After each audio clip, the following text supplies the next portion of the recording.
ከፍተኛ ወታደራዊ አቅም ያላቸው የአፍሪካ ሀገራት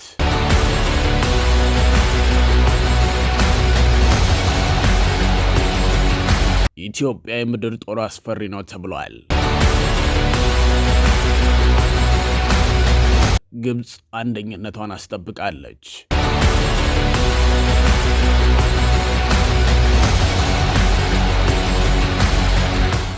የአያላኑን የወታደራዊ አቅም በዚህ ቪዲዮአችን ገምግመን የመጣውን ሪፖርት እናቀርብላችኋለን።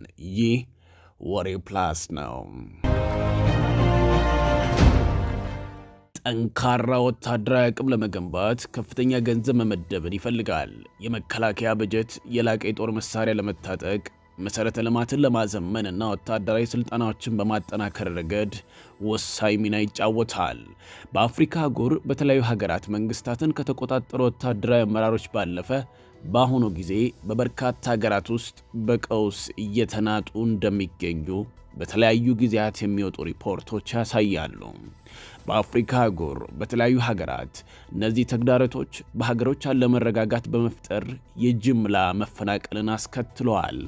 መሰናክሎችን ለመቅረፍ እንደ ግብፅና ደቡብ አፍሪካ ያሉ በኢኮኖሚ የተረጋጋው ሀገራት በመከላከያ ሰራዊታቸው ላይ ከፍተኛ መዋዕለ ንዋይ በማፍሰስ የተሻለ የጦር መሳሪያና የቴክኖሎጂ አቅም ለመገንባት ጥረት እያደረጉ ነው።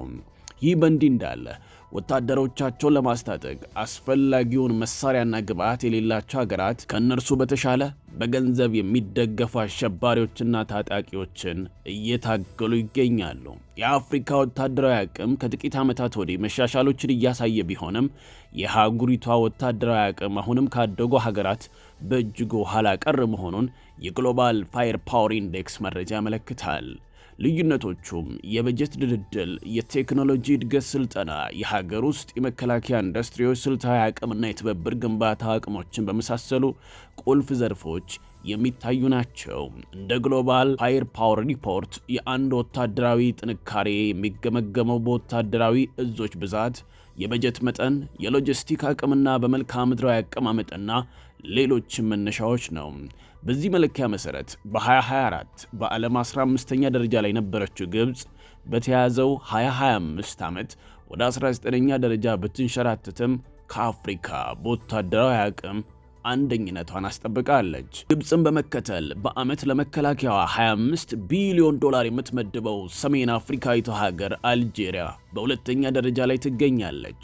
ናይጄሪያ እና ደቡብ አፍሪካ 3ኛና 4ኛ ደረጃን ሲይዙ በዓለም 52ኛ ደረጃ ላይ የምትገኘው ኢትዮጵያ በአፍሪካ 5ኛ ደረጃ ላይ ተቀምጣለች። በአንጻሩ በ2025 ደካማ ወታደራዊ አቅም ካላቸው አፍሪካውያን ሀገራት መካከል ቤኒን፣ ሶማሊያ፣ ሴራሊዮን፣ ላይቤሪያና ጋቦንን የመሳሰሉ ሀገራትም ተካተዋል። ተቀማጭነቱን በአሜሪካ የሆነው ግሎባል ፋየር ፓወር ኔትወርክ የዓለም ሀገራት ባላቸው የጦር መሳሪያ መጠን፣ በሰራዊቱ ብዛትና ጥንካሬ፣ በችሎታ፣ በበጀት አቅም፣ በመልክዓ ምድራዊ አቀማመጥ እንዲሁም ባላቸው ሀብት ላይ በመመስረት በየዓመቱ ደረጃ ያወጣል።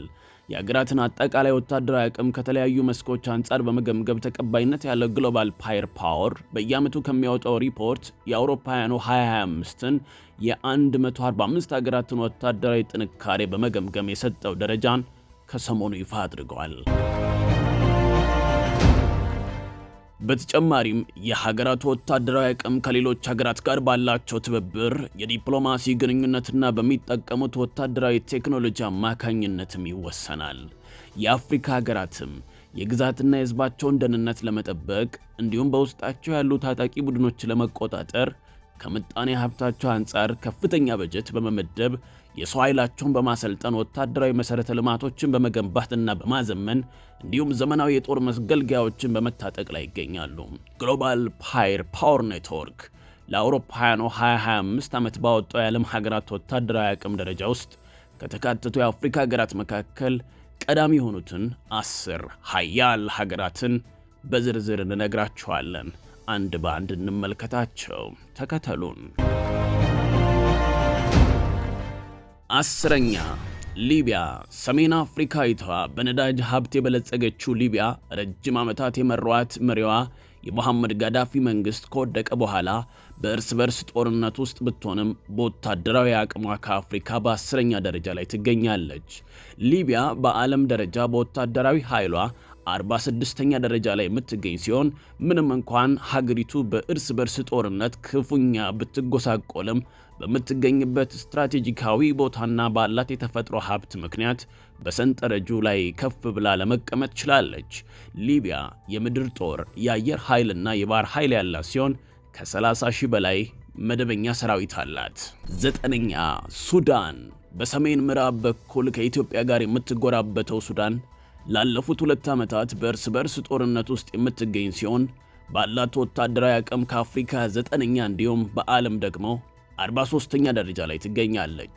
የሱዳን ጦር ኃይል ከፈጥኖ ደራሽ ኃይሉ ጋር በሚደረገው የእርስ በርስ ጦርነት ውስጥ ሆኖ ከባድ ፈተና የገጠመውና ሀገሪቷም በከባድ ፖለቲካዊ ቀውስ ውስጥ ብትገኝም ሰራዊቷ በአፍሪካ ጠንካራ ከሚባሉት ውስጥ ይገኛል። ሱዳን የምድር ጦር፣ የአየር ኃይልና የባህር ኃይል ያላት ሲሆን ከ90,000 በላይ መደበኛ ሰራዊትም አላት። 8ኛ ዲሞክራቲክ ሪፐብሊክ ኮንጎ። የዲሞክራቲክ ኮንጎ ሰራዊት በተለይ በሀገሪቷ ምስራቃዊ ክፍል ውስጥ በሚንቀሳቀሱ አማጽያን ጋር እየተዋጋ የቆየ ቢሆንም በጥንካሬው ከአፍሪካ 8ኛ በዓለም ደግሞ 66ኛ ደረጃ ላይ ይገኛል። በማዕድን ሀብቷ የበለጸገችው ዲሞክራቲክ ሪፐብሊክ ኮንጎ የወታደራዊ ኃይሏ ጥንካሬውን ያገኘው በዓለም አቀፍ ትብብር ከሚያገኘው ድጋፍና ሀገሪቷን በምትመድበው በጀት ነው። ዲሞክራቲክ ኮንጎ የምድር ጦር፣ የአየር ኃይልና የባህር ኃይል ያላት ሲሆን ከ160,000 በላይ መደበኛ ሰራዊትም አላት። 7ኛ ሞሮኮ። ከአውሮፓ ጋር የምትዋሰነው ሰሜን አፍሪካዊቷ ንጉሳዊት ሀገር የሞሮኮ ወታደራዊ ኃይል በአፍሪካ በ7ኛ ደረጃ ላይ ሲቀመጥ ከዓለም ሀገራት ደግሞ 58ኛ ደረጃ ላይ ይገኛል። ሞሮኮ ወታደራዊ ኃይሏን በሰውና በትጥቅ የምታጠናክረው በተለይ የድንበር ጥበቃዋን ለማጠናከርና በምዕራብ አፍሪካ የሚንቀሳቀሱ የሽብር ቡድኖችን ለመቆጣጠር ነው። ሞሮኮ ባላት ጠንካራ ምጣኔ ሀብትና ከምዕራባውያን ጋር ባላት ጠንካራ ዲፕሎማሲያዊና የመከላከያ ትብብር አማካኝነት ጠንካራ ሰራዊት ለመገንባት ችላለች። ሞሮኮ የምድር ጦር፣ የአየር ኃይልና የባህር ኃይል ያላት ሲሆን 200,000 የሚጠጉ መደበኛ ሰራዊቶችም አሏት። 6ኛ አንጎላ። ደቡብ አፍሪካዊቱ ሀገር አንጎላ በወታደራዊ ኃይሏ ጥንካሬ በዚህ ዓመት በአፍሪካ 6ኛ በዓለም 56ኛ ደረጃ ላይ ትገኛለች። የአንጎላ ጦር ኃይል ጥንካሬው ምንጭ ሀገሪቷ ከነዳጅ ሀብቷ ከምታገኘው ገቢ በምትመደበው በጀት ነው። አንጎላ የጦር ሰራዊቷን በማጠናከር በአፍሪካ ሀያል ከሚባሉ ሀገራት ጋር እንዲሰለፍ ያደረገችው በሀገር ውስጥ ለሚያጋጥማት የደህንነት ስጋትን ለመቋቋም እንደሆነም ተነግሯል። አንጎላ የምድር ጦር፣ የአየር ኃይልና የባህር ኃይል ያላት ሲሆን ወደ 110,000 የሚጠጋ መደበኛ ሰራዊት አላት። 5ኛ እማማ ኢትዮጵያ። ኢትዮጵያ በጦር ኃይል ጥንካሬ በአፍሪካ 5ኛ ደረጃ ላይ የምትገኝ ሲሆን በዓለም ደግሞ 52ኛ ደረጃን ይዛለች። ኢትዮጵያ ግዙፍ ሰራዊት የገነባችው በሀገር ውስጥ ደህንነትን ለማስጠበቅና በቀጠናዊ የደህንነት ሁኔታ በተለይ በአፍሪካ ቀንድ ያሉትን ግጭቶች መሰረት በማድረግ ነው። ኢትዮጵያ ሰራዊቷን ዘመናዊ የጦር መሳሪያዎች ለማስታጠቅ፣ ወሳኝ ወታደራዊ መሳሪያዎችን ለመስራትና የሰው ኃይሏን ለማሰልጠን ከፍተኛ መዋዕለ ንዋይ ታፈሳለች። ኢትዮጵያ ከተለያዩ ሀገራት ጋር ባላት ወታደራዊ ትብብር አማካኝነትም የሰራዊቷን አቅም በማጠናከር ላይ የምትገኝ ሲሆን በአፍሪካ ቀንድ አካባቢው በወታደራዊ አቅሟ ቀዳሚዋ ናት። የኢትዮጵያ ጦር በዋናነት በሀገር ውስጥ የሚንቀሳቀሱ ታጣቂ ቡድኖችን ለመቆጣጠር የሚሰማራ ሲሆን ሀገሪቱ በሌሎቹ ሀገራት የሰላም ማስከበር ተልእኮዎች ውስጥም ሰራዊቷን በመላክ ዋነኛው ነው። ኢትዮጵያ የምድር ጦር፣ የአየር ኃይልና የባህር ኃይል ያላት ሲሆን ከ160,000 በላይ መደበኛ ሰራዊት አላት። በተለይ በአፍሪካ ቀንድ የኢትዮጵያ የምድር ጦር ሰራዊት አስፈሪው የሚባል እንደሆነም በዚህ ሪፖርት ውስጥ ተካቷል። 4ኛ ደቡብ አፍሪካ። በአፍሪካ በጠንካራ ምጣኔ ሀብቷ የምትታወቀው ደቡብ አፍሪካ ባላት ወታደራዊ ኃይል ጥንካሬ በአህጉሪቷ በ4ኛ ደረጃ ላይ የምትገኝ ሲሆን በዓለም አቀፍ ደረጃ በ40ኛ ደረጃ ላይ ተቀምጣለች። ባላት እጅግ ዘመናዊ የመከላከያ ኢንዱስትሪዎቿ የምትታወቀው ደቡብ አፍሪካ ለጦር ሰራዊቷ የሚያስፈልጓትን አብዛኞቹን ትጥቆችና መገልገያዎች ራሷ ናት የምታመርተው። ደቡብ አፍሪካ የምድር ጦር፣ የአየር ኃይልና የባህር ኃይል ያላት ሲሆን ከ70,000 በላይ መደበኛ ሰራዊትም አላት። 3ኛ ናይጄሪያ። ምዕራብ አፍሪካዊቷ ሀገር ናይጄሪያ ባላት የወታደራዊ ኃይል ጥንካሬ በአፍሪካ 3ኛ ስትሆን በዓለም ደግሞ 31ኛ ደረጃ ላይ ትገኛለች። ሰራዊቷን በግዛቷ ውስጥ የሚንቀሳቀሱ አማጽያንና የሽብር ቡድኖችን ለመቋቋም የገነባችው ናይጄሪያ ከነዳጅ ምርቷ ከምታገኘው ገቢ ከፍተኛ መዋለ ንዋይ መድባ አጠናክረዋለች። ናይጄሪያ የምድር ጦር የአየር ኃይልና የባህር ኃይል ያላት ሲሆን ከ230,000 በላይ መደበኛ ሰራዊትም አላት። ሁለተኛ አልጄሪያ። ሰሜን አፍሪካዊቷ ሀገር አልጄሪያ በጦር ሰራዊቷ ጥንካሬ ከአፍሪካ በሁለተኛ ደረጃ እንዲሁም ከዓለም ደግሞ 26ኛ ደረጃ ላይ ትገኛለች።